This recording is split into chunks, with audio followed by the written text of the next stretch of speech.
Today we are making the queen of all frosting, smooth, creamy and perfectly sweet American butter. This is the easiest frosting you will ever make, yet it transforms any cake and cupcakes into a masterpiece. Let's go over the ingredients. The full recipe is linked in the caption. I advise you use a digital scale for accurate measurement. Let's get started.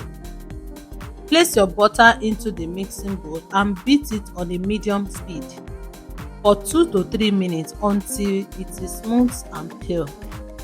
Ensure to sift your powdered sugar before using. Sifting remove any lump and ensure the sugar blends smoothly, giving you a slicky lump-free frost. Then lower the speed and gradually add the powdered sugar, 1 cup at a time. Mix well after each addition and don't forget to scrape down the side of the bowl. Add in 2 tablespoons of milk. If it feels too thick, add more, 1 tablespoon at a time.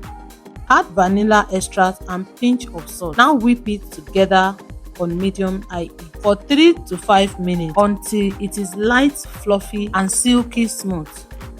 And there you have it, perfect American buttercream recipe. Now it's your turn. Try this recipe and let me know how you use it. Share your creation with me at Chef Nissi. I would love to see your beautiful cakes and cupcakes. Don't forget to like this video, subscribe for more baking recipes, and hit the notification bell so you never miss a sweet moment in this kitchen. Until the next time, I'm Chef Nissi. Happy baking. Love you. Bye.